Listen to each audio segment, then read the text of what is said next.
طبعا من الحاجات المعروفة في بيوت كتيرة في شم النسيم هي انه كتير من الشباب او الاجيال الجديدة ما لهمش قوي في اكل الرنجة ولا في اكل الفسيخ ولا في الحاجات دي خالص، فبيبقوا الحقيقة حابين انه يعني يكون في افكار جديدة، تجارب جديدة، حاجات مختلفة يجربوها، وكمان علشان برضو يبقوا موجودين في العزومات وجزء اساسي منها. لو مش هياكلوا رنجة وفسيخ اكيد يحبوا ان هم يحلوا. فالنهارده بقى هنكون معاكم في وصفات ليها علاقه بحاجات حلوه، بالحلويات اللي ممكن ان احنا ناكلها في شم النسيم، سواء كنا بنحب الرنجة والفسيخ او لا. يعني هنحلي بقى مع بعض النهارده. النهارده منورانا اصغر شيف جمانة خطاب، هتعمل لنا وصفات لطيفه جدا جدا هنعرفها معاها النهارده في فقرتنا. لكل الناس بقى اللي مش بتحب الرنجة والفسيخ او حابه انها تحلي وتاكل حاجه مختلفه كده، فمنورانا جدا يا جمانة. من حضرتك ازيك؟ مبسوطين قوي انك انت موجوده معانا النهارده، ويا ريت بقى تقولي لنا هتعملي لنا ايه. هعمل لكم النهارده خليه نحل وهنبدا بمكوناتها. انا دايما بحس ان خليه النحل دي حاجه صعبه جدا. لا، دي حاجه لذيذه قوي. هقول فعلا. معانا 2.5 كوباية من الدقيق. ايوه كده لوحدهم ولا حط عليهم رشه ملح؟ لا، هنحط عليهم طبعا رشه ملح، لازم. وهنحط عليهم 2.5 معلقة من الحليب البودر. اوكي. عايزه اقول لك ان الحليب الباودر ده بيدي طعم طعم للحلويات معلقتين ونص سكر كبار. لطيف جدا جدا يعني. انتي بقى عشان نروق كده شويه وانت بتشتغلي. معلقه صغيره بيكنج باودر. تمام. لغايه دلوقتي اظن المكونات سهله يا سهله روزي. سهله مش حاجه. ومعلقه كبيره خميره فوريه. ايوه. طبعا لو هم مش متاكدين من نوع الخميره وعايزين يجربوها الاول هنحطوها في ميه وسكر. ايوه. ومعانا الشطاره دي وربع دي على فكره بتطبخ من ورانا. وربع كوبايه زيت ها، و3/4 كوبايه ميه. والميه بقى على حسب ايه لما بنعجن ونشوف لو محتاجه يعني مش هتحطيهم كلها. مش هتحطي بس ميه هي كلها دي قليله شويه، يعني 3/4 هنحطه ولو احتاجت ممكن نزود. خلاص. وهنبدا بقى نضربها. اوكي. بالراحه الاول عشان الدقيق. مين اللي علمك الوصفه دي؟ انا اللي علمني طبخ ماما بقى، فبتعلم منها الحاجات دي.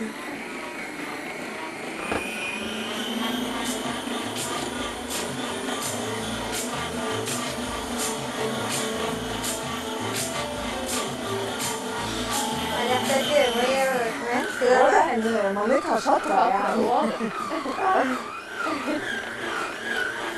شايفه العجينه بقى هنحط لها بس شويه ميه صغيرين عشان تلم معانا. والله يعني لغايه دلوقتي انا شايفه ان العمليه سهله جدا.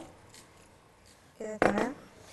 ولو مثلا زودتوا الميه ممكن بقى تحطوا شويه دقيق عشان العجينه تمسك نفسها. يعني لو بالظبط كده لو حسينا انها بقت كتيره الميه ممكن نزود دقيق.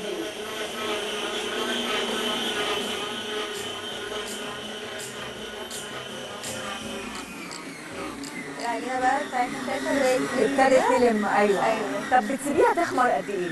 هنسيبها تخمر، هتلم معانا وهنسيبها. هنجيب بوله وندهن منها زيت ونسيبها تخمر ساعه. طبعا احنا ما عندناش ساعه، ما عندناش الوقت هنجيب ده. بقى العجينه بتاعتنا بعد ما نخلص. جمانة حضرت العجينه بتاعتها في الاول، والمفروض ان يطلع شكلها كده. بقى عايزين نشوف هيبقى شكلها ايه. نفكها.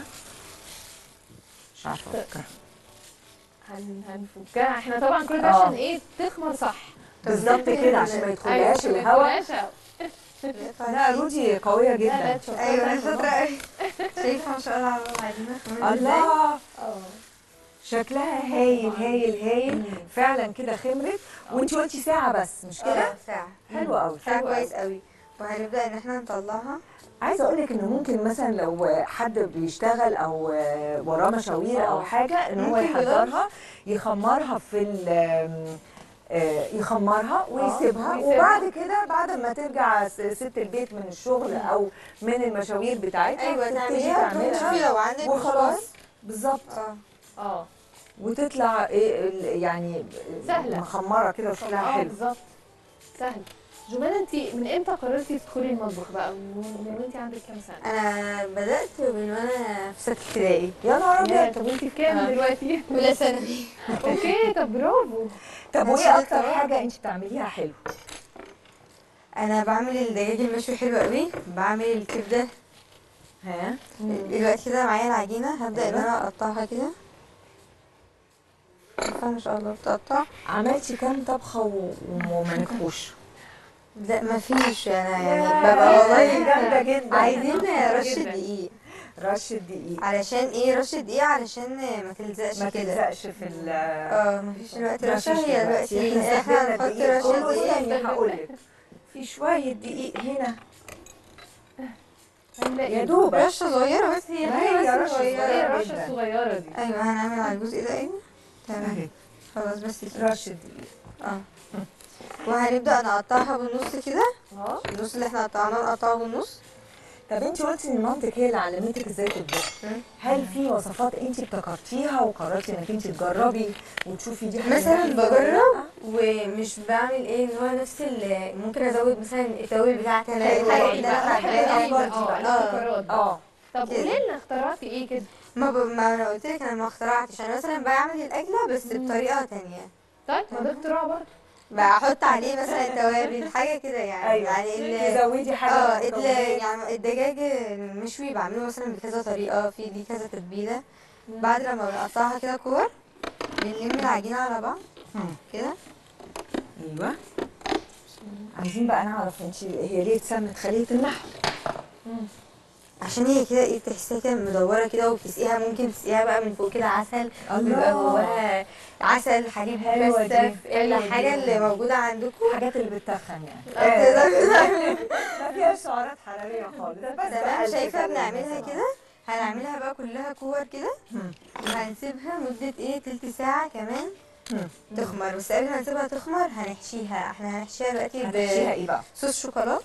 ممكن تحشيها بجبنه مثلا وزيتون مربى، اي حشو فكرة متوفر. حلوة. حاجات حادقه او أيوة. حلوه يعني على حسب كل واحد بيفضل اي إيه. حشو متوفر عندكم. وطبعا لازم واحنا بنعملها كده نكون مغطينها بكيس او حاجه علشان ايه ما تنشفش كده وتعمل قشره معانا ويبقى شكلها تمام. انا بحب بقى التفاصيل الصغيره دي التركات دي. لانها فعلا بتفرق ممكن في طعم الحاجه عشان نعرف وطريقه نمسكهم. عملها. ممكن بقى ان الشوكولاته دي احنا نبقى حاطينها في الفريزر ومقطعينها مكعبات فكره برضه علشان ظريفة ايه جداً.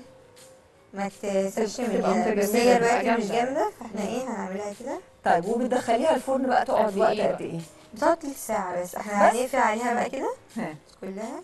حلو. كل الاطراف نقفلها كده وممكن ننوع ونحط. حسب المتوفر عندكم. ممكن تعملوها ساده عادي. حلو قوي قوي. تمام. وقفلناها كده ونعملها لطيف. كوره. وهنعمل الباقي كله كده. هنسيبها أوي أوي ونغطي أوي. عليها ونسيبها لمده تلت ساعه تخمر تاني. اه وبعد كده بقى هنيجي عشان ايه هندخلها الفرن. وتطلع بالشكل قبل ما الحلو ده. ندخلها الفرن بقى نحط عليها صفار بيضه وحليب وفانيليا عشان ريحه البيضه، ونقلبها وندهنها زي شويه فطيره الجبنه. وندهنها ونحط عليها لازم سلسل. خطوه البيض دي. ندخلها في الرف الوسط لمده تلت ساعه على درجه حراره ايه؟ 180 180. درجه حراره متوسطه.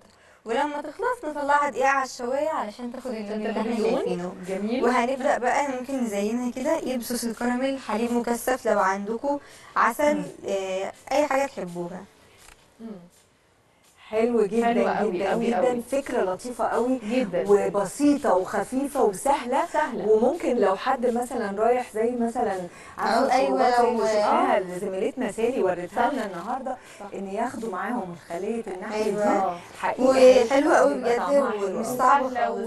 و- سهله سهله جدا. واعتقد ان خبيره الاتيكيت اللي هتبقى معانا في الفتره اللي جايه هتبقى مبسوطه لان هي اكلها هيبقى سهل. أكلها تسلم سهل ايدك فعلا. يا جمانة. تسلم تعيشي ايدك يا جمانة. والله شكرا. بجد بجد يعني اديتينا افكار حلوه جدا وسهله وفي الوقت نفسه انا متاكده ان طعمها هيبقى حلو. تسلم. هناكلها هنجرب. دلوقتي. ايوه لازم تدوقها طبعا.